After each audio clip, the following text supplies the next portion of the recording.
In the autumn of 1883, in the hill country east of Medina, Texas, there stood a 40-acre orchard that no one would touch for the price of a decent meal. The trees were old winesap and Roxbury russet stock, planted in the 1850s by a German settler named Hollenbeck, who had died without heirs anyone could name. By the time the Medina County Land Office put the property to auction that September, the orchard had been abandoned for 11 years. The bark had gone scaly and gray. The lower limbs crossed and tangled in the way of trees that had not been pruned through a single season, let alone a decade. The grass between the rows was belly-deep on a horse and thick with the bleached rattles of old seed heads. The county assessor, a man named Pruitt, had walked the property in August and written in his ledger that the orchard was past recovery and the soil under it thin and rocky.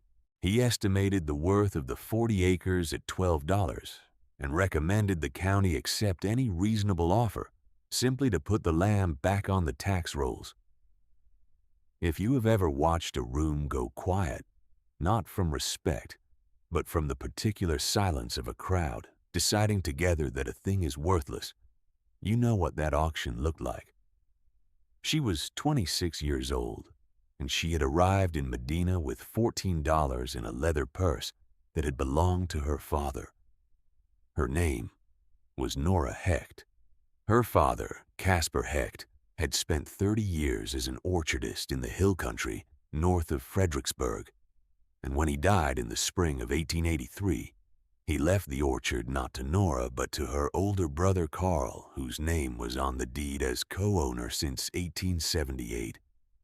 Carl had sold the property within 6 weeks of their father's death, before Nora had finished grieving and before she had understood that the law saw her as having no claim.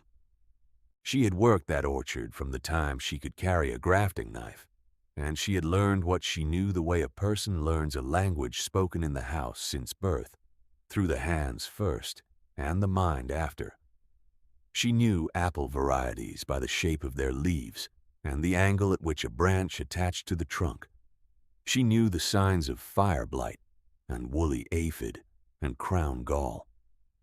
She knew how to read a rootstock for vigor and how to place a graft so it healed without a proud scar. She knew when an old tree was spent and when it only looked spent, and what the difference meant in the quality of the wood and the depth of the root system still working below. She had no formal claim to any of this knowledge. It had simply been given to her year by year by a man who treated her as his best student because she was. She came to Medina because a woman she had known in Fredericksburg told her the county was auctioning land that nobody wanted, and Nora had learned to pay close attention to things nobody wanted. The auctioneer was a good-humored man in a cream linen coat who had the showman's instinct to build a crowd even around a property with no buyers. He described the Hollenbeck orchard in terms that made the 3 men standing near the fence chuckle. 40 acres of timber with apples attached, he said, and the laughter was easy and brief. Nora stood at the back of the small group and looked at the survey map the land office had provided. The property showed a farmhouse, a pump house, a storage cellar, and 40 acres of orchard ground laid out in rows. She asked the deputy beside her whether the cellar was included in the sale. He looked at her without warmth. "The listing says structures," he said. She bid $2. No one else bid. The auctioneer looked around the group with an expression of theatrical disbelief, and then, finding no other raised hand, closed the sale. If you are ever tempted to believe that the people who laugh at a woman's bid will remember the moment they were wrong, keep in mind that most of them had already begun talking about something else before she had finished signing the transfer papers. She camped on the property that first night in a bedroll laid against the wall of the farmhouse, which had one room sound enough to block the wind and one room that was open to the sky.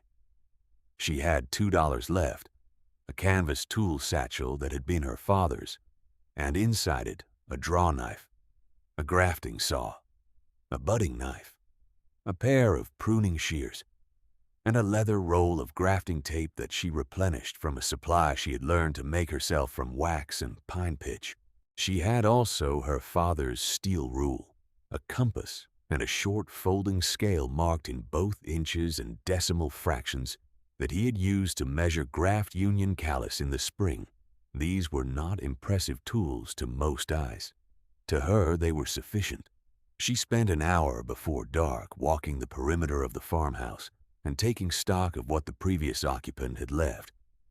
In the tool shed, she found an assortment of implements in various states of disrepair: a double-headed axe with a cracked helve, 3 long-handled hoes, a short-handled spade that was still serviceable, a sledgehammer with a loose head that she wedged tight with a scrap of oak she split from a firewood chunk, and a pry bar hanging from a nail. There was an anvil mounted to a stump in the corner, not large, maybe 60 pounds, with a working face that was pitted but flat.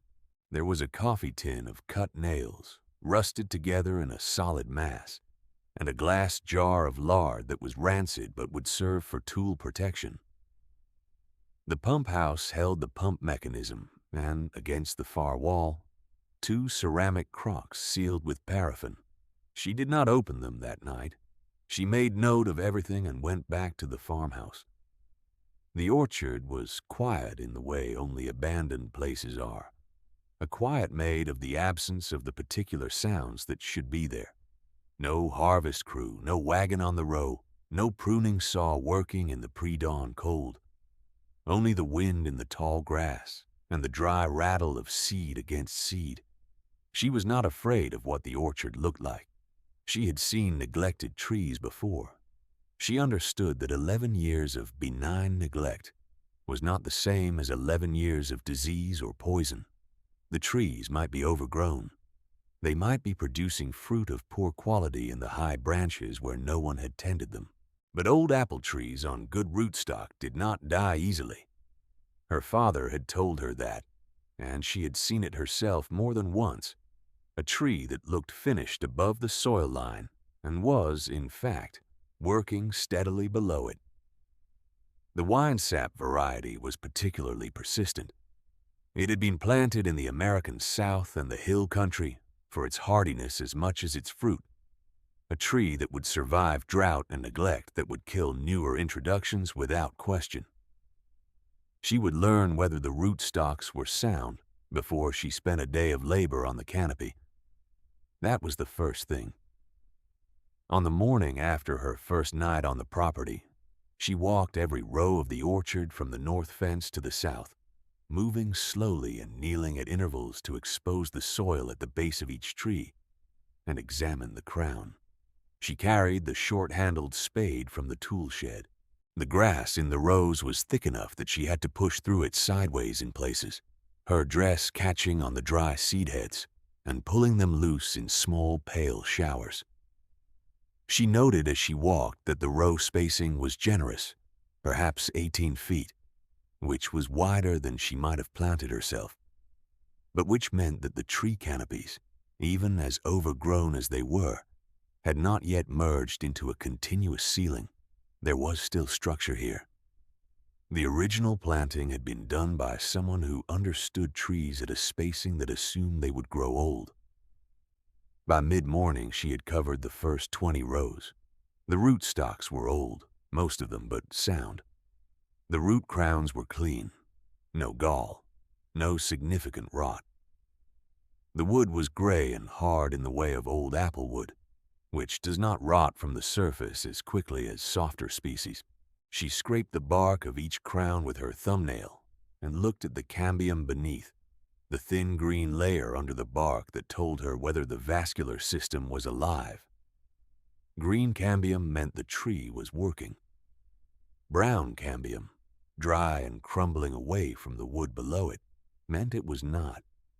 She found green cambium in the crowns of tree after tree through those first 20 rows, each one a small confirmation that held against the general appearance of the place. She found 3 trees in the north section that were past saving, their crowns rotted through at the base in the way of trees that had taken water into a wound. and frozen and cracked through several winters until there was nothing left that would conduct.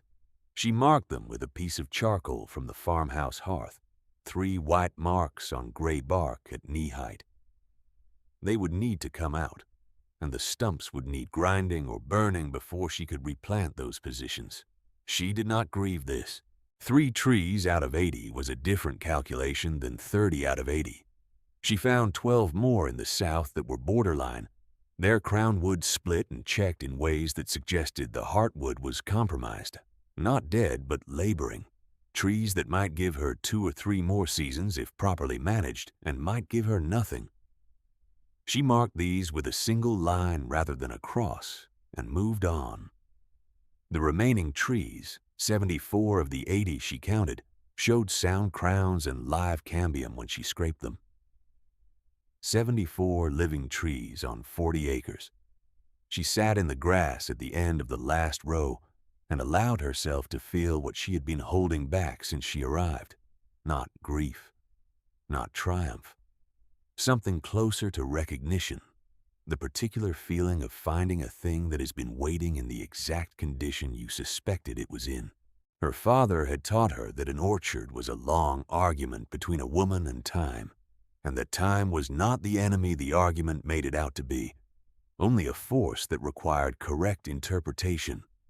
She had spent 2 days interpreting this one, and the answer was better than the county assessor had written in his ledger, and worse than she had hoped in her most optimistic moments, which was about the usual distribution of truth.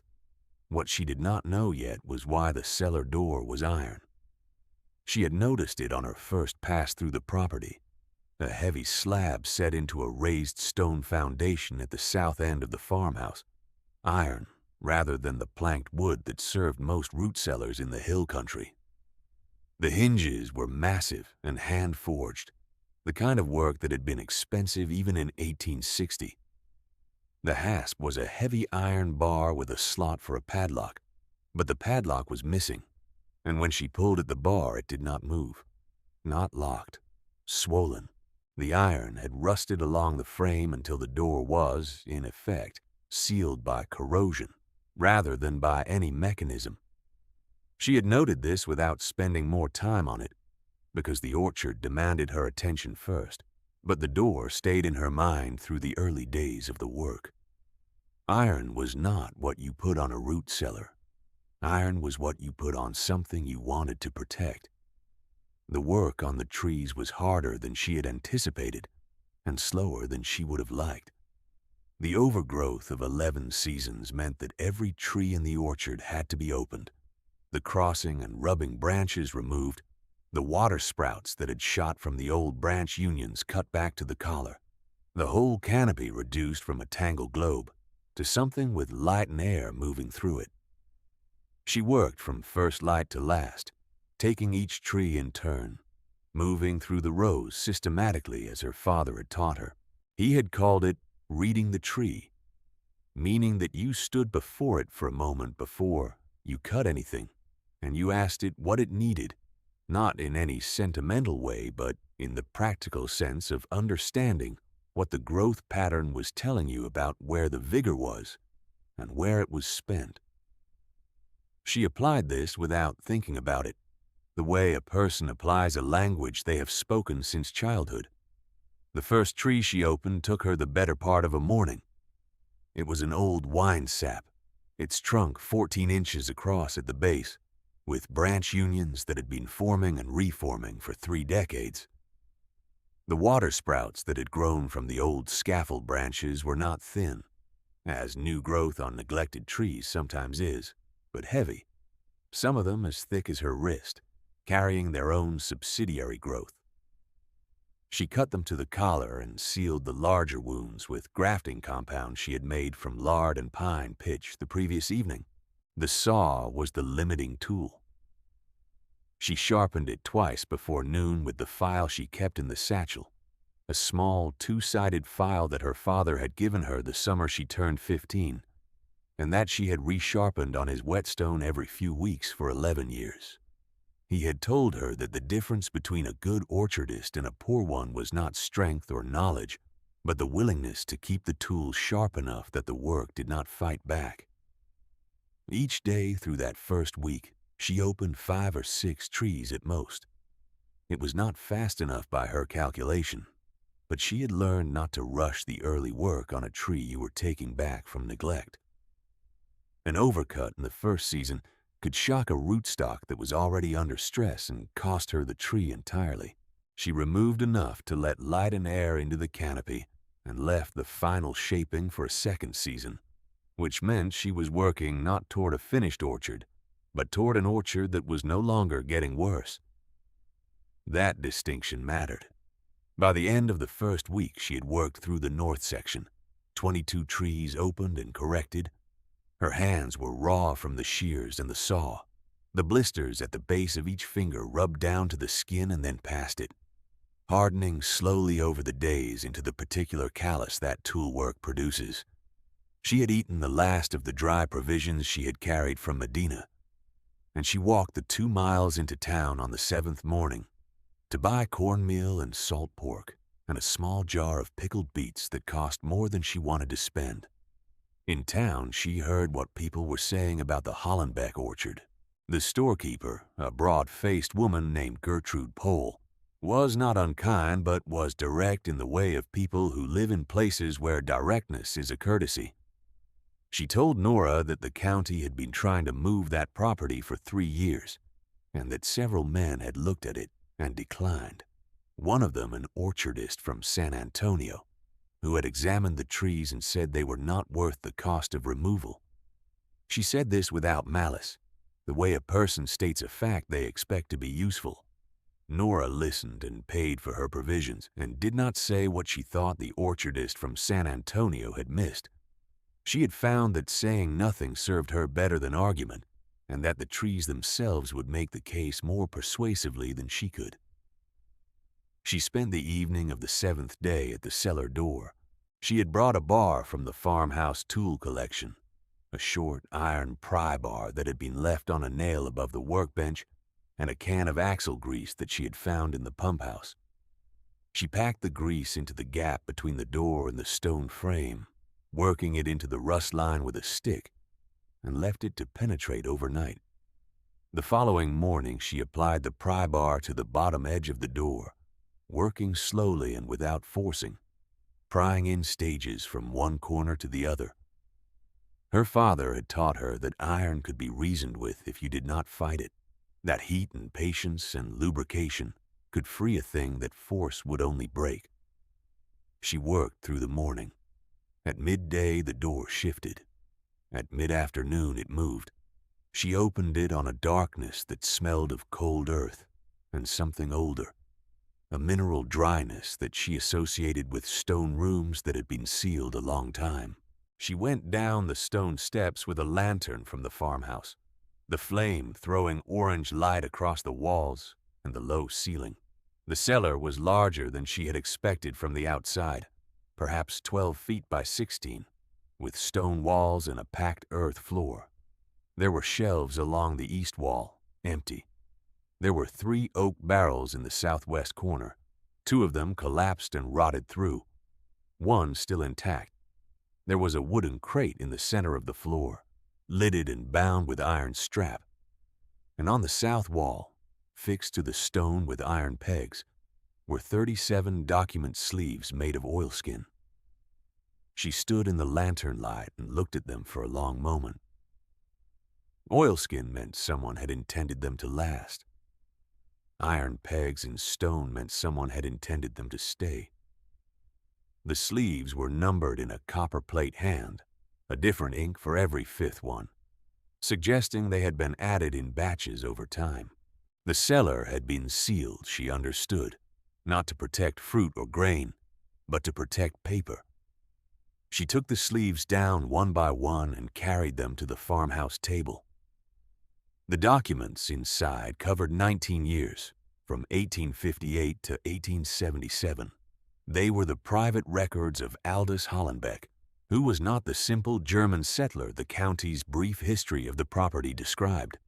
He had been, in the years before the war and through its aftermath, a water surveyor for the Medina River Valley, contracted by a land company called the Rio Medina Improvement Association to assess and record the subsurface water rights attached to 47 parcels in the hill country. The records were meticulous, written in a clear, unhurried hand that suggested a man who understood what he was making. A documentary legacy rather than simple field notes. Each survey included a hand-drawn plat of the parcel, the creek or spring or channel access marked in blue ink, the measurements given in chains and links, and translated into decimal fractions in a second column beside each figure. Hollenbeck had been thorough.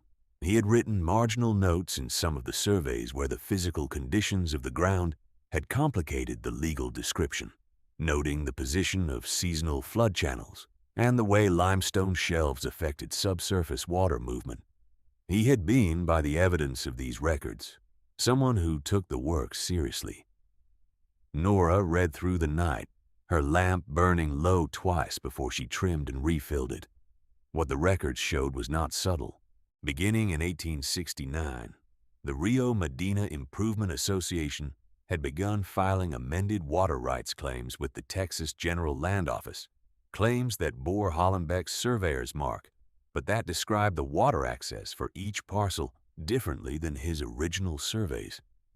In 11 cases, the amended filings reduced or eliminated the water rights of small landowners in the valley, farmers and orchardists, and a family of Mexican-American settlers named Cortinas who had held their land grants since 1841. In 11 cases, the amended filings transferred those water rights to parcels controlled by men whose names appeared repeatedly in the association's membership rolls. The alterations were not crude. Someone had understood the documents well enough to change only the figures that needed changing and to leave the rest intact, so that a person reading a single amended filing without the original beside it would have had no particular reason for doubt. The surveyor's mark had been reproduced with sufficient accuracy that it would have passed ordinary scrutiny. What gave the fraud away when you held the originals and the amendments together was the pressure of the hand. Hollenbeck had been left-handed, which showed in the angle of his script and the way he held his pen when making the small tick marks that indicated a boundary corner. The amendments were right-handed. The tick marks were wrong. Nora could see this in the lamplight, holding one page over the other, the true mark and the copy side by side. Hollenbeck had kept his original surveys. He had kept them because he understood what had been done in his name, and he had sealed the evidence in iron because he had not known, before he died, how to use it safely. Perhaps he had been afraid. Perhaps he had been waiting for a moment that never came. Perhaps he had simply run out of time before he understood that the safest place for a true record was somewhere the people who had falsified it would never think to look, inside a property they had written off as worthless and sent to auction. She understood now why he had died without heirs anyone could name, and she understood why the land had sat at auction for 3 years with no buyer from inside the county. If you have ever held a piece of paper that tells you something about the world that the world has spent years pretending not to know, you understand the particular weight of what she spread across that table. It was not triumph. It was something more like grief made legible, a sorrow that had been sealed in a cellar and was now out in the air. She spent 4 more days finishing her assessment of the cellar's contents, cataloging each original survey against the county's recorded amendments. She was not a lawyer, but she had enough of her father's practical literacy with documents, deed transfers, water rights filings, the machinery of land ownership in the hill country, to understand what she was reading. The discrepancies were not technical subtleties. They were substitutions, numbers changed from one value to another, signatures that matched Hollenbeck's in general form, but not in the particular pressure of his hand, a thing she could see when she held 2 documents side by side in the lantern light. On the 5th day, she walked to Medina with the cataloged list and asked the land office clerk, a young man named Aldrich who was new enough to the position not to have learned its silences, whether the county kept a copy of the Rio Medina Improvement Association's membership rolls. He looked at the list she had set on the counter. He looked at her for a moment. He said he would have to look in the back records room. He was gone for 20 minutes. When he came back, he set a bound ledger on the counter without looking at her again. He said that the association had been dissolved in 1881. He said it in the tone of a man reporting a fact that he hoped would be sufficient to end the conversation. It was not. She spent 3 more days at the farmhouse table organizing the material. She made a clean copy of her comparison in a ledger she bought in Medina, writing out the discrepancies in a table she ruled with a straight edge, the original survey figures in one column and the amended figures in the adjacent column, the difference between them in a third, and the parcel name and owner of record in a fourth. 11 rows of figures, 11 sets of differences.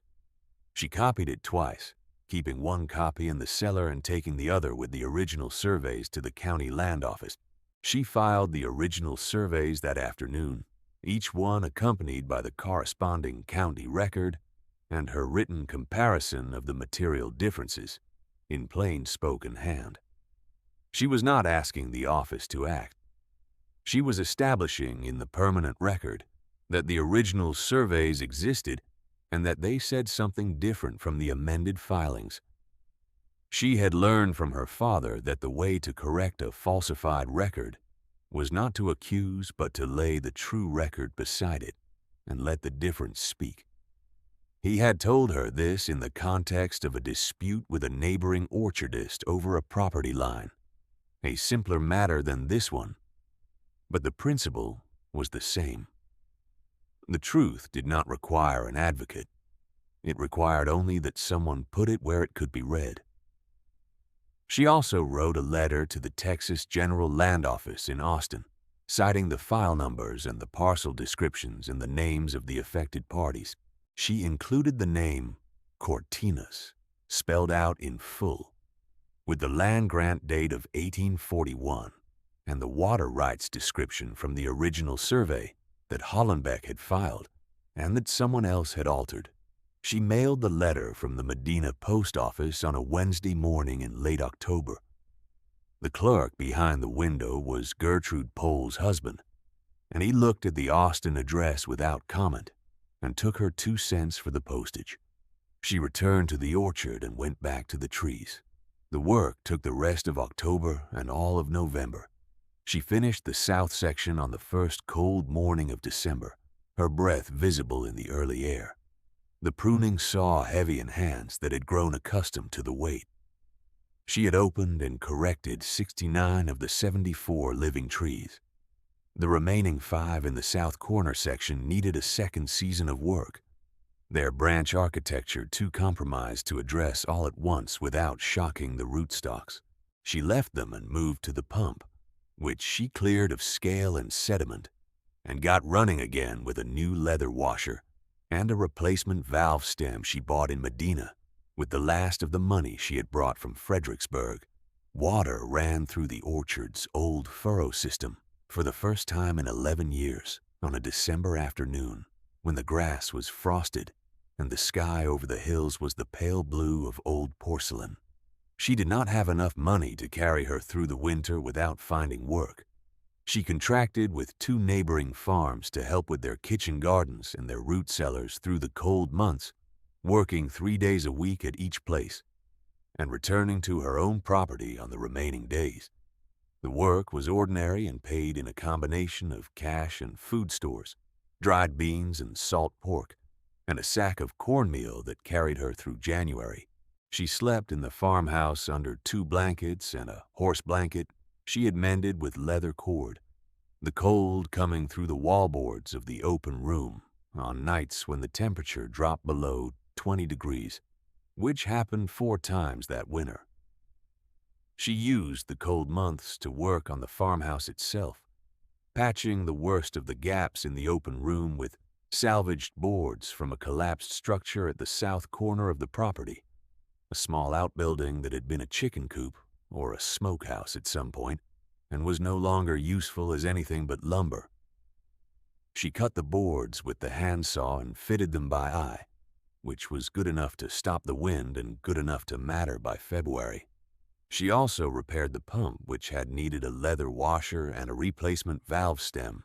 The valve stem she had to order from a hardware supplier in San Antonio, which took 6 weeks and cost more than she had anticipated. And in the meantime, she carried water in a pair of ceramic crocks she had found sealed in the pump house. She unsealed them in November and found them full of dried apple rings, thin slices of apple that had been laid out to dry and then packed in the crocks under a layer of salt. The apple rings were old but intact, and she ate some of them through the winter and put the rest back in the crock as a reserve. She paid close attention to the trees through the winter, walking the rows twice a week and looking for signs of disease or storm damage, marking the positions of the 3 dead trees she would need to remove in spring, and noting which of the borderline 12 in the south section were showing the gray, sunken cankers on their smaller branches that might mean collar rot. She found canker signs on 4 of the 12 and marked them for removal as well. By February, her winter count told her she was working with 69 trees of unambiguous soundness, which was still, she reminded herself, 67 more than the county assessor had seen fit to acknowledge. The response to the pruning came in March. The new growth was tentative at first, a few tight red buds on the corrected leaders of the north section trees, the kind of growth that a person unfamiliar with old apple trees might mistake for the ordinary push of spring. To Nora, it meant something specific.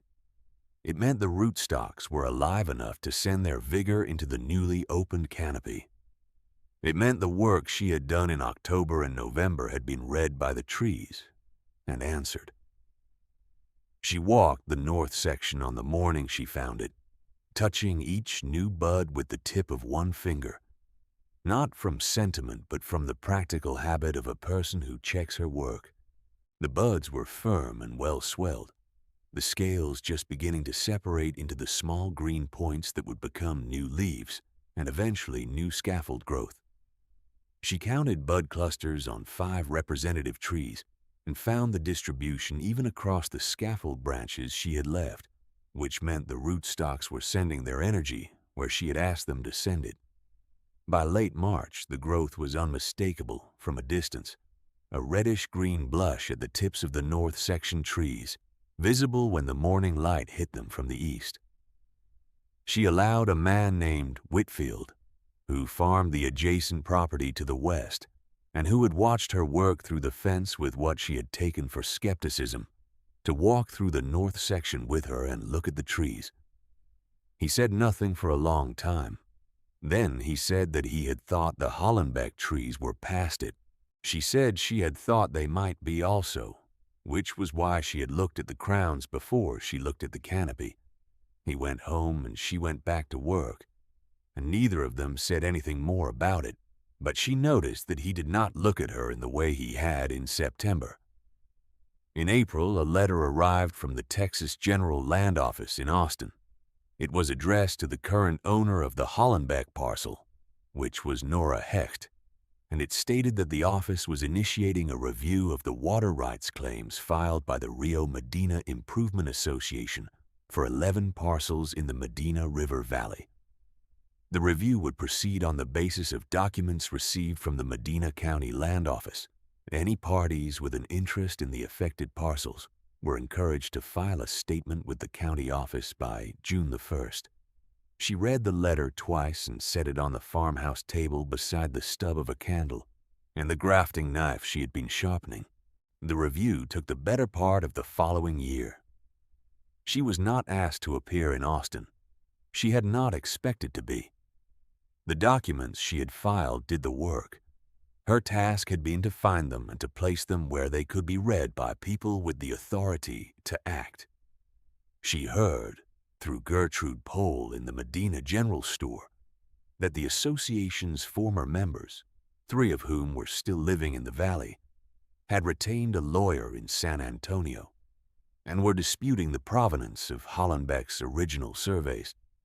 She also heard that the Cortinas family, who had been farming a reduced parcel since 1871 when the amended water rights had cut off the creek access their grant had described, had filed a statement with the county office and retained a land grant attorney of their own through a legal aid society in San Antonio.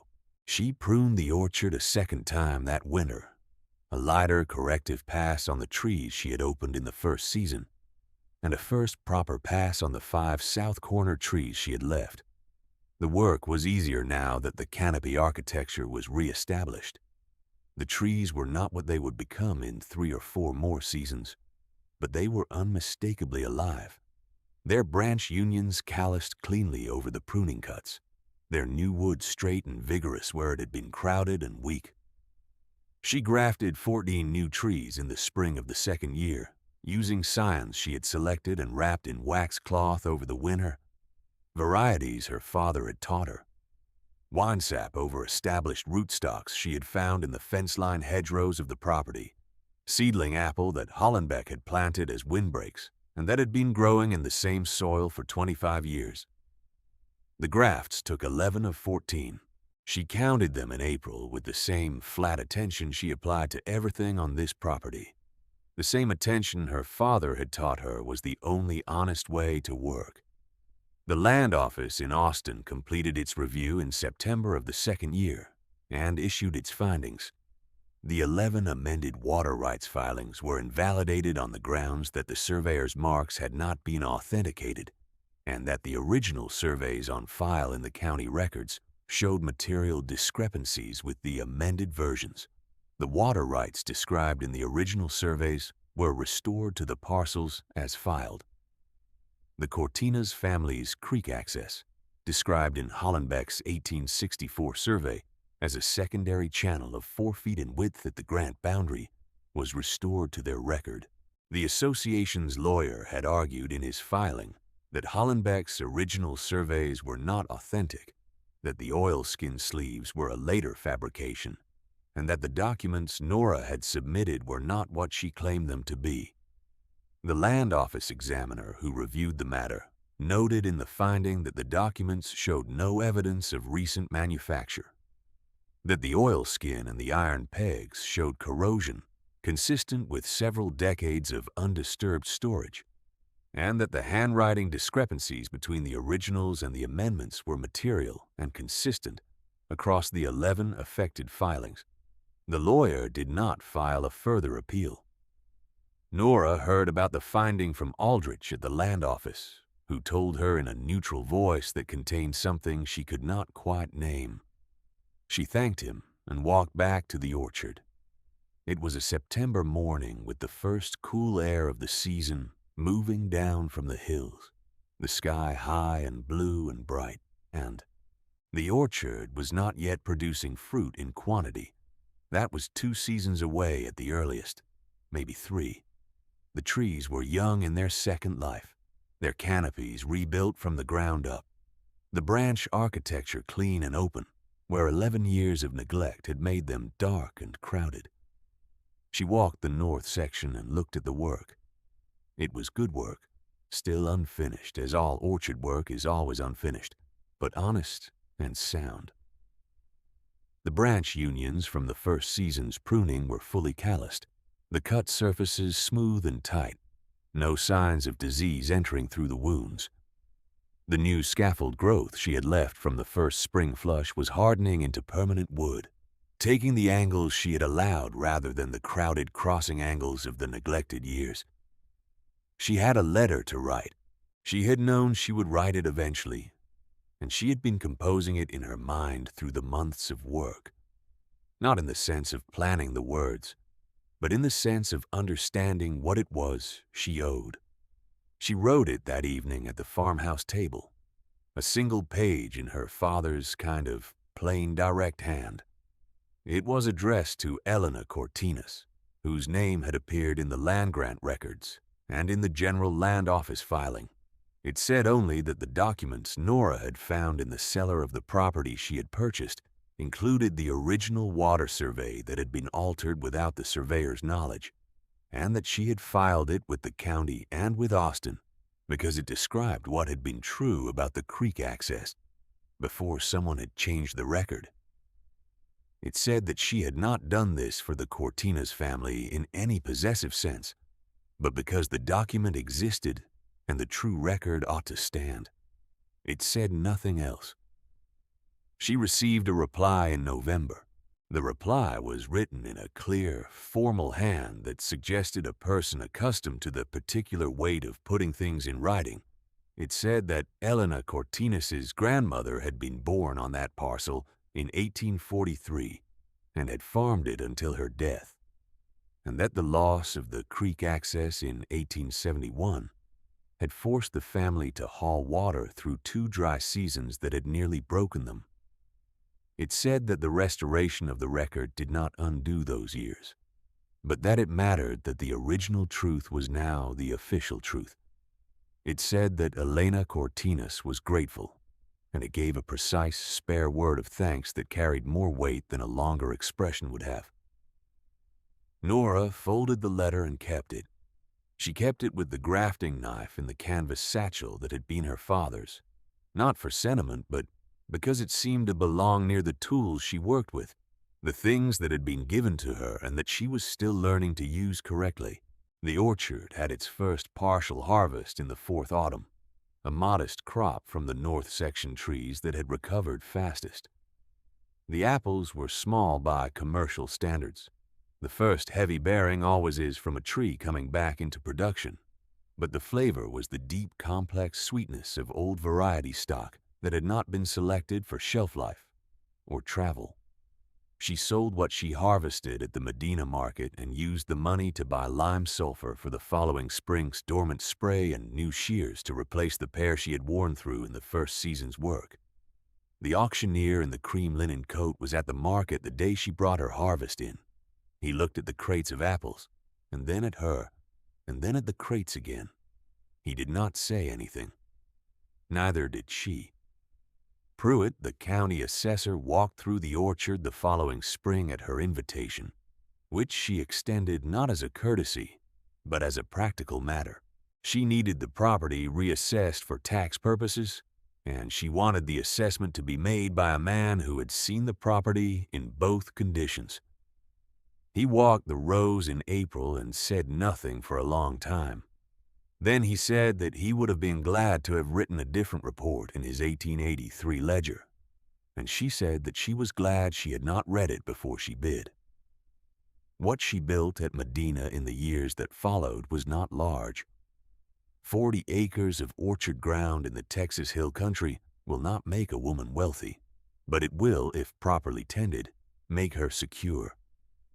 She added 6 more grafted rows in the 5th year, and hired a young man from town during the harvest seasons, a steady and careful worker named Thomas, who had grown up on a nearby farm and knew how to handle fruit without bruising it. She trained him the way her father had trained her, through the hands first and the mind after. She never replanted the 3 dead trees in the north section. She left the stumps to rot slowly in the grass at the end of the row, and when they were finally soft enough, she burned them in the spring of the 7th year and scattered the ash on the orchard floor. Her father had taught her not to be sentimental about trees that were finished, and she was not. But she had learned to recognize the difference between a tree that was finished and a tree that only looked finished, and she did not confuse them. The iron cellar door she rehung on new forged hinges in the 2nd spring, cleaning the frame and fitting a proper padlock to the bar. The cellar became her cold storage for the harvest and for the grafting stock she kept through the winter. In time, it was as ordinary a part of the property as the pump house or the tool shed. There was nothing remarkable about it from the outside except its weight, the iron slab sitting solidly in its stone frame, where it had sat since whoever had built it had understood, perhaps more clearly than most people in that county, that the most important things sometimes needed to be sealed in iron to survive. She had understood that before she ever opened it. Her father's grafting knife grew worn along the handle from the years of use, the wood polished smooth where her grip had found it and stayed. She reshaped the handle with a wood rasp in the winter of the 4th year, filling the worst of the worn places with a thin strip of leather she trimmed and set with pine pitch. The blade she sharpened on a wet stone every few days during the working season, as he had taught her. It held its edge well for a piece of old steel. She expected it to outlast her, the way good tools do, if you know what it is to work a thing back from the edge of being lost, to put your hands on something that the world has decided is finished, and to find, beneath all the evidence of neglect, the root system still alive and working. Then you know what she found in that orchard, and what she made of it. Tell us what you have ever brought back from the wrong side of counting out.